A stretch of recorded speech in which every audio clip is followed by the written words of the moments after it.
So let's get to a couple of these Boss Watch stories. You know, every week we like to take a look at what bosses were up to in the southern United States, as well as workers, and last week in Southern Labor. And so this week we had in Virginia, the Environmental Protection Agency, the EPA, announcing that Envigo RMS pled guilty to conspiring to knowingly violate the Animal Welfare Act, and Envigo Global Services pled guilty to a felony of conspiring to knowingly violate the Clean Water Act. Both pleas are in retaliation to a dog breeding facility located in Cumberland County, Virginia, from which the Justice Department secured the surrender of over 4,000 beagles in 2022.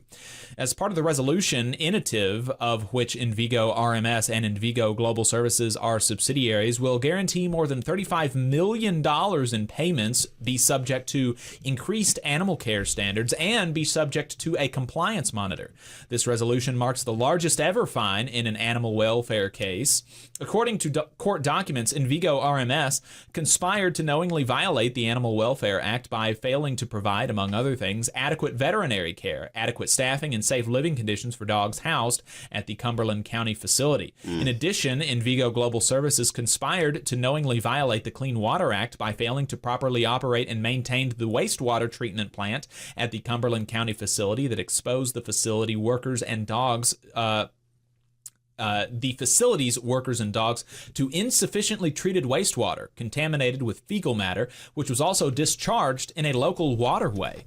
In addition, the investigation into the environmental violations found that contaminated well water was provided to dogs for drinking water and was used to power wash kennels, creating an increased risk of disease.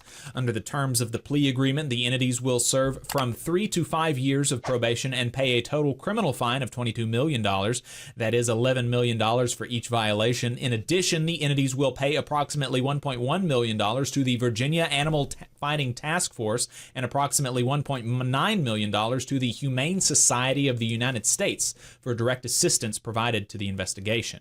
An additional $3.5 million will be paid to the National Fish and Wildlife Foundation to benefit and restore the environment and ecosystems in Cumberland County, at least $500,000 of which will be spent on purchasing riparian wetland or riparian land located in or near Cumberland. The entities will spend at least $7 million to improve their facilities and personnel beyond the standards imposed by the Animal Welfare Act. And finally, the entities will pay all costs associated with a compliance monitor, which will oversee the entity's compliance with these enhanced animal welfare standards, the Animal Welfare Act and the Clean Water Act, a nationwide compliance plan, and additional terms of the agreements and probation. And the last one that we're going to get to happened in North Carolina, where a federal administrative law judge upheld the Department of Labor's finding that a Houston crane and rigging services provider violated federal law by firing a company truck driver on June 5th, 2020 for refusing to exceed safe driving limits set by the Federal Motor Carrier Safety Administration. An investigation by the Department's Occupational Safety and Health Administration, OSHA, determined that the driver employed by Crane Masters, Inc. told their employer that, after working 19 hours on June 4th, 2020, it would be unsafe for them to operate a commercial vehicle as they had not gotten the legally required amount of time off before returning to work. The Houston company responded by terminating the driver. OSHA found the company fired the employee illegally for exercising their protected rights under the Federal Whistleblower Protection Program, and the department's regional solicitor in Dallas presented its case during a formal hearing in Houston on October 14, 2022.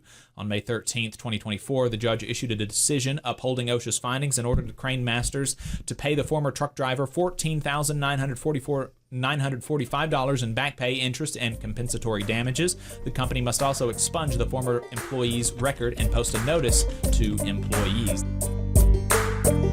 You just saw a clip from the Valley Labor Report. We are live every Saturday morning from 9:30 a.m. till 12:30 p.m. And we pride ourselves on keeping all of our content free to everybody so that we can talk to as many working folks as possible. If you support the work that we're doing, you think that it's important, you think that it's good, then consider making a monthly contribution to the project, and you can do that on our website, tvlr.fm.